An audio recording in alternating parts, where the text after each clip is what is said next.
얼마 전에 그 유시민 작가님이 하시는 알릴레오 북스 공개 방송이 있었는데요. 거기서 주제가 이 바로 시민 불복종을 다루더라고요. 내가 국가에게 복종하지 않지만 인간으로서의 양심을 더 우선한다.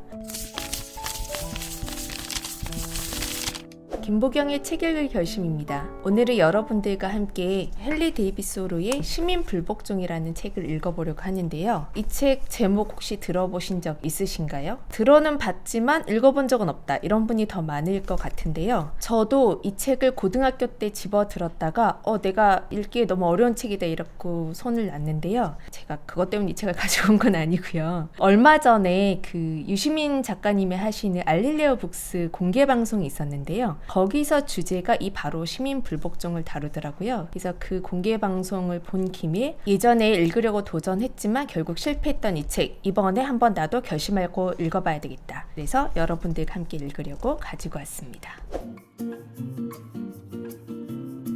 시민 불복종 어떤 책일까요? 여러분 이 책은 모르셔도 아마 월든이란 책은 많이 아실 것 같은데요. 그 월든이란 책은 호수의 이름입니다. 미국 매사추세츠 주에 있는, 항상 이런 게 발음이 잘 안 돼요. 이해하시고요. 그 호숫가에 이제 2년 동안 통나무 집을 짓고 문명 사이로 떠나서 자연 속에서 살았던 한 사람이 자기의 삶을 그린 이제 수필집인데요. 현대 사회에 이제 지친 사람들에게 위안을 주는 책으로 굉장히 많이 사랑받는 책입니다. 그 월든의 작가가 헨리 데이빗 소로고 그 소로의 대표작이 바로 이 시민 불복종입니다. 월든과 시민 불복종은 사실 한 쌍이에요. 문명 사회로부터 도피하여 마치 은둔 생활을 한 것처럼 이제 월든이라는 책을 생각하시는데 그게 아니라 현대 사회에서 이제 끊임없이 필요하지 않은 것도 소비하게 만드는 삶으로부터 이제 벗어나는 생활을 한다는 측면이 이제 월든이라면 그 사람들에게 이제 양심과 자유를 이제 억압하는 제도로부터 저항하기 위해서 쓴 책은 시민 불복종입니다.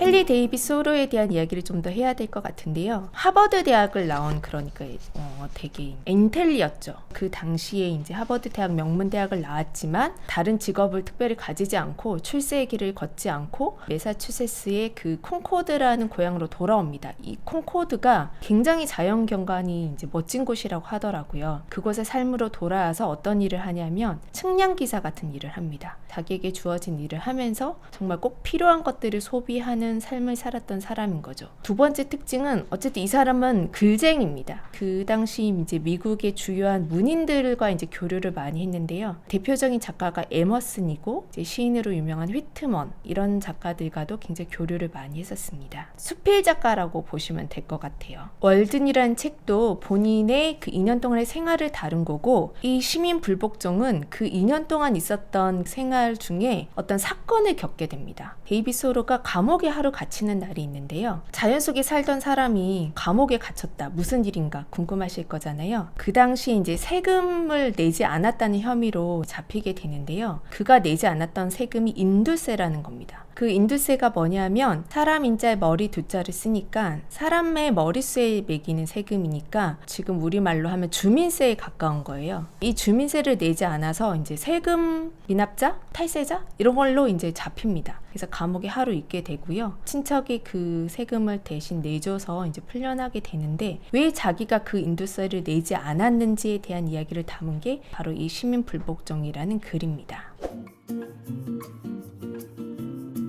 소로가 인두세, 즉 주민세를 거부했던 이유는 뭐냐면요. 자기가 속해 있는 이 국가가 다른 나라를 침략하고 다른 사람의 자유와 인권을 뺏고 같은 인간으로 태어났지만 노예를 부리는 이 나라에 소속된 그 사람으로 나를 인정할 수 없다라는 거죠. 나는 이 나라의 국민이 아니다라는 선언에 가까운 겁니다. 그래서 인두세를 내지 않은 거죠. 자연 속의 은둔자가 범법자가 되어 감옥에 갔다. 그 이야기가 왜 중요한지는 3가지 정도의 배경 설명을 먼저 하고 이야기하면 좋을 것 같습니다. 이 사람이 살았던 시대는 어떤 시대냐면 미국이 이제 멕시코와 전쟁을 하던 시기입니다. 미국이 한참 영토 확장을 하면서 멕시코의 국경을 이제 침범하면서 자기 영토를 넓혀가던 시절이고요. 두 번째 노예제가 있던 시절입니다. 같은 인간으로 태어났지만 흑인을 노예로 부리는 그 제도의 불합리성에 대해서 분노하고 있던 사람이었던 거죠. 두 번째는 이 미국이라는 나라의 자유주의 정신을 좀 이해하면서 이 책을 읽으면 좋습니다. 여러분들 다 아시듯이 미국은 만들어진 나라잖아요. 원래 왕도 없고 봉건제나 계급제도가 없던 나라입니다. 그래서 각 유럽의 이민자들이 자유를 찾아서 그리고 아메리칸 드림을 쫓아서 대륙으로 이제 이주를 해오는 거죠. 개인에 대한 자유주의 정신이 아주 건국 정신에 깔려 있었습니다. 그래서 소로의 시민 불복종도 그 한 개인의 자유와 권리라는 미국의 건국 정신과 굉장히 궤를 같이 하고 있는 책이라고 할 수 있습니다. 세 번째는 당시에 이제 되게 유행했던 사상 중에 초월주의 사상이 있는데요. 그게 뭐냐면 인간은 자연과 마찬가지로 자기 안에 본능적으로 선함을 가지고 있다라는 거예요. 쉽게 얘기하면 뭐라고 해야 되나 성선설에 가깝다고 얘기할 수도 있을 것 같은데 그거보다 인간이 자연의 일부로서 가지고 있는 어떤 직관 그리고 본성 이런 것들은 다 선함과 양심에 따라서 살도록 되어 있고 사회가 만들어낸 어떤 규칙이나 관습, 규율 같은 것들이 인간이 가지고 있는 그 선한 본성을 오히려 누른다. 그래서 인간이 자기의 자존을 지키면서 살 수 없게 하는 억압으로 작동한다. 이것을 이제 넘어서자는 이런 사상이고요. 아까 앞에서 말했던 에머슨이나 휘트먼과 같은 작가들이 다 이 초월주의 사상의 사상가들이라고 할 수 있습니다. 시민 불복종을 이해하는 이제 세 가지 역사적 배경에 대해서 이제 저희가 살펴봤는데요. 하나는 미국의 멕시코 전쟁과 노예 제도, 두 번째는 미국의 자유주의 사상, 세 번째는 미국의 초월주의 사상. 이 세 가지를 배경으로 이해를 하고 이제 이 책을 본격적으로 읽어보도록 하겠습니다. 불복종이라는 말은 뭔가를 따르지 않는다는 것이잖아요. 두 축을 가지고 이해하면 굉장히 쉬운 것 같아요. 하나는 국민 대 인간이라는 축이고요. 그 다음은 법과 정의라는 겁니다. 그래서 내가 국가에게 복종하지 않지만 인간으로서의 양심을 더 우선한다. 내가 국가의 법은 지키지 않고 복종하지 않지만 그것이 사회 전체의 인간의 정의를 위한 일이다. 이 두 축이 있는 거예요. 그래서 시민의 불복종이라고 하는 것이 이제 중요한데 앞에 이 시민이라는 개념이 뭐냐면 우리가 한 인간으로서 개인으로 살아가지만 또 좋은 공동체를 꾸리는 사람으로서 같이 살아야 되는 거잖아요. 더 나은 사회를 위한 개인이 복종하지 않는 것, 이것이 시민 불복종 개념이라고 할 수 있습니다. 시민 불복종을 이제 구체적으로 들어가 볼 텐데요. 시민 불복종에 대해서 해설해 놓은 교양 프로그램들이 굉장히 많았는데 중요한 개념을 이렇게 포인트를 잡기가 생각보다 어려웠어요. 그래서 제가 세 가지 정도의 포인트를 잡았고요. 그것마다 이 책에서 가장 중요한 구절들을 하나씩 읽어보면서 그 포인트를 이해해 보도록 하겠습니다. 첫 번째는 법을 지키지 않는 불복종이라는 겁니다. 법에 저항한다는 건데요. 그게 무슨 의미인지 굉장히 이 책에 유명한 구절이 하나 있습니다. 우리는 먼저 인간이어야 하고 그 다음에 국민이어야 한다고 나는 생각한다. 법에 대한 존경심보다는 먼저 정의에 대한 존경심을 기르는 것이 바람직하다. 내가 떠맡을 권리가 있는 나의 유일한 책무는 어떤 때이고 간에 내가 옳다고 생각하는 일을 행하는 일이다. 법이 사람들을 조금이라도 더 정의로운 인간으로 만든 적은 없다. 오히려 법에 대한 존경심 때문에 선량한 사람들조차 매일매일 불의의 하수인이 되고 있다. 여러분들 이거를 들으면 이제 떠오르는 어떤 단어가 있을 텐데요. 악법은 어겨서 깨라. 악법은 법이 아니다. 이런 말 들어보셨잖아요. 법이라는 것 자체를 우리는 반드시 지켜야 되는 것이라고 생각하고 있지만 사실 법은 사회적으로 만들어진 어떤 약속이거든요. 절대 선이거나 이런 것들이 아니라 사실 법도 계속 발전하는 겁니다. 인간의 상식이 바뀌고 또는 사회적 합의의 기준이 달라지면 법이라는 것들이 변화하잖아요. 지금 내가 지키기를 요구받는 그 법이 인간이 보다 더 자유롭고 평등하기 위한 그 선한 본성에 반대되는 것이라면 그것을 어기는 것, 지키지 않는 것이 당연히 해야 될 일이다. 이것이 시민 불복종의 첫 번째 개념입니다. 두 번째 중요한 개념은 더 나은 소수라는 개념입니다. 다수가 불복종하는 일은 없는 거거든요. 그러니까 소수가 이제 거부하는 거죠. 그런데 이 소수가 양심 있는 소수, 더 선한 사회를 지향하는 소수라면 사실은 그거는 다수보다 더 큰 영향력을 가지고 있는 것이다 라는 것이 이 사람의 사상인 거예요. 한 개인이 올바르다면 그것은 올바르지 않은 집단보다 훨씬 더 중요한 가치를 지닌다. 이것과 관련해서 데이빗 소로가 말하는 구절을 좀 읽어보면 좋을 것 같은데요. 이런 대목이 나옵니다. 왜 정부는 현명한 소수를 다수를 소중히 여기지 않는가? 왜 정부는 시민들로 하여금 방심하지 않고 항상 정부의 잘못을 지적하며 정부가 기대하는 이상으로 시민들이 잘하도록 격려하지 않는가? 나는 생각한다. 어떤 사람이든지 그가 자기 이웃들보다 더 의롭다면 그는 이미 한 사람으로서의 다수를 형성하고 있는 일이다. 이 말에서 저는 굉장히 상식적인 생각을 떠올렸는데요. 더 나은 변화라는 게 사실 시작될 때는 언제나 한 사람으로부터밖에 시작될 수 없는 것이잖아요. 누구나 마음에 가지고 있지만 어떤 액션이 일어나는 것이 변화를 만드는데요. 아마 시민불복종에서 말하는 더 나은 소수라는 것은 바로 그런 측면을 가리키는 게 아닌가 합니다. 이것이 데이비드 소로가 말하는 시민불복종의 두 번째 개념입니다.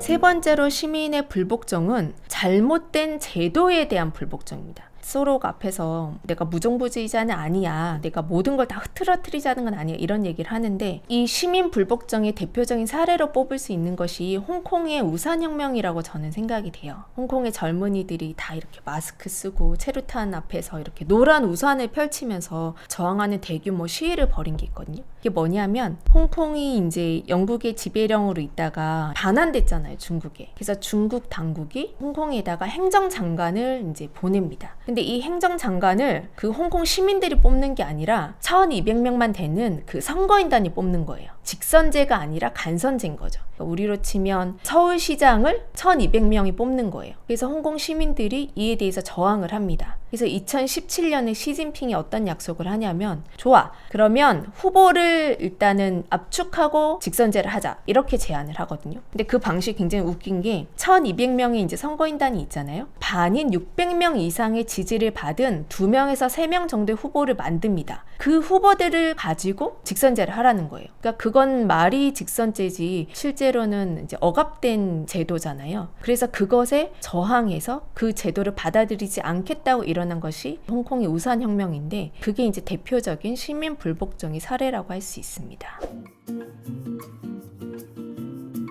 여러분, 제가 이렇게 딱딱한 책을 소개하는 것이 무슨 도움이 될까 고민해 봤는데, 불복종, 정의 이런 개념 자체가 현대사에서 굉장히 중요한 개념이어서 제가 학교 다닐 땐 그렇게 열심히 배우지 않았는데 지금의 고등학생들은 엄청 그걸 열심히 배우더라고요. 그래서 반드시 시험에 나오고, 데이비드 소로의 불복종 개념이 이후에 이제 존 롤스나 다른 사상가들을 어떻게 번져가는지를 다 이렇게 체계적으로 공부를 해야 되더라고요. 그래서 저도 공부를 좋아하진 않지만 여러분들에게 이야기를 드리기 위해서 소로의 시민 불복종 개념이 어떻게 발전했는지를 좀 살펴봤는데요. 요약하면 3명의 사상가만 기억하시면 됩니다. 데이비드 소로, 존 롤스, 그리고 한나 아렌트입니다. 소로의 시민 불복종은 개인의 자유와 권리를 강조하는 것이었잖아요. 근데 내 자유고 내 권리니까 내가 그거 다 거부해. 이러면 그것이 과연 다수를 위해서 더 좋은 사회를 만들 수 있을까? 그리고 그것이 과연 정의라고 할 수 있는가? 이런 의문이 들잖아요. 미국의 굉장히 중요한 정치학자인 존 롤스라는 사람이 1971년에 정의론에서 이 시민 불복종의 개념을 비판적으로 계승하면서 정리를 한 몇 가지 조건이 있습니다. 존 롤스의 정의론에서는 이 시민 불복종에 대해서 몇 가지 조건을 달아요. 첫 번째가 기준이 개인이 아니라 다수의 정의감입니다. 법이나 정부의 정책에 이제 변화를 가져올 목적이지만 그것이 다수의 이익이 다수에게 도움이 된다는 것에 반드시 기반하고 있어야 된다. 두 번째는 이 불복종 운동이 단계적이고 공개적이어야 되는 거예요. 제도가 있잖아요. 제도 안에서 할 수 있는 일들을 다 해보는 거죠. 예를 들어서 불이한 어떤 집행관이 있다. 그러면 주민소환이란 제도가 있잖아요. 주민소환도 작동해보고 또 주민공청회도 열어보고 이렇게 제도적으로 해야 되는 것이고, 그리고 이 과정이 반드시 공개적이어야 된다는 겁니다. 그래서 이 단계적이고 공개적인 과정을 통해서 밟아가면서 결국은 기존의 법이나 질서를 거부하는 운동으로 나아갈 수 있다라고 이야기를 하고 있습니다. 그리고 롤스는 이 불복종이 최후의 수단이라고 얘기를 해요. 그러니까 모두가 어쨌든 지키기로 합의한, 그것이 비록 지금 볼 때 불이하다 하더라도 현존하는 질서잖아요. 그거를 거부한다는 것 자체는 더 이상 참을 수 없다라는 것들이 다수에게 공감된 상태, 그리고 단계적이고 공개적으로 최후적인 수단으로 동원되어야 되는 것이고, 그래서 그것을 어겼을 때 일어나는 어떤 징벌 같은 게 있잖아요. 받아들여야 된다고 생각을 합니다. 그러니까 우리가 집회하다가 이제 잡혀 잡혀가면 이제 벌금 내고 갇히잖아요. 그것들을 감내하는 방법이어야 된다고 얘기를 합니다. 그리고 가장 중요한 게 반드시 효과를 봐야 된다는 얘기를 해요. 시민들이 불복종 운동을 통해서 변화를 일으켜내지 못하고 되게 혼란스러운 어떤 행위로만 끝난다면은 그것은 다수의 정의를 실현하는 시민 불복종이라고 볼 수 없다라는 것이 롤스의 정의론입니다. 소로, 롤스에 이어서 한 명 더 살펴볼 사람은 한나 아렌트인데요. 한나 아렌트도 좀 롤스하고 비판적인 지점이 같습니다. 세 가지 이유를 들어서 이 시민 불복종에 대해서 좀 비판적 계승을 하는데요. 첫 번째는 양심이라는 것 자체가 너무 주관적이라는 거예요. 나의 양심과 여러분의 양심이 충돌하면 어느 양심이 더 좋은 것인지 판단할 수 있는가? 그런 면에서 이 양심이 너무나도 주관적이기 때문에 그것을 기준으로 시민 불복종 얘기를 하기가 너무 어렵다. 이런 얘기를 하고 있고요. 두 번째, 양심은 선한 인간이어야 되잖아요. 근데 우리가 모든 사람이 착해야만 좋은 사회인가? 사실 저도 그거 잘 모르겠거든요. 그러니까 착하지는 않아도 되니까 같이 좋은 이웃이기만 하면 좋겠다. 좋은 시민이기만 해도 좋겠다. 이런 마음이 있는 거잖아요. 그런 면에서 시민 불복종 운동이라는 것 자체가 너무 선함의 강조를 두고 있다는 점에서 현대사회의 공동체를 이루는 사람들에게 좀 한계가 있다는 이야기를 하고 있습니다. 세 번째로 한나 아렌트가 비판하는 지점은 이게 개인의 행동이어서는 의미가 없다는 거예요. 그러니까 소로가 인두세를 거부해서 감옥에 갇혔잖아요. 그 개인의 일이었잖아요. 그래서 그 인두세가 사라지거나 또는 그 인두세를 거뒀던 정부가 노예제를 폐지하거나 또는 멕시코 전쟁을 멈추거나 하는 일은 아니잖아요. 그래서 이것이 개인의 행위로 끝나서는 안 되고 반드시 정치적 행위로 이어져야만 한다. 이것이 한나 아렌트가 시민 불복종에 대해서 비판적으로 바라본 지점입니다.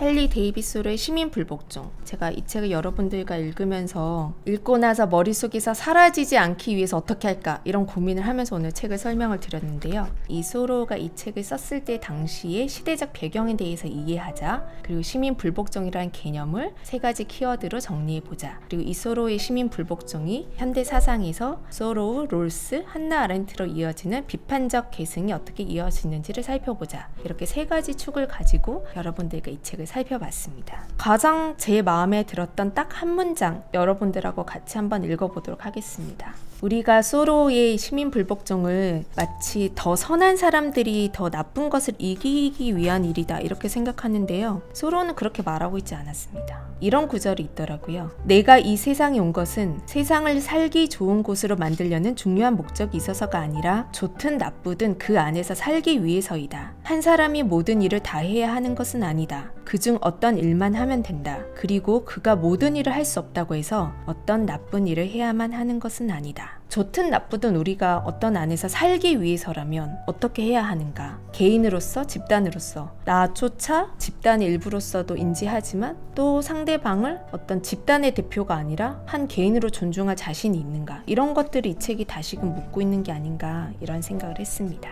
인문사회 분야의 필독서 시민의 불복종도 한번 꼭 읽어보시면 좋겠습니다.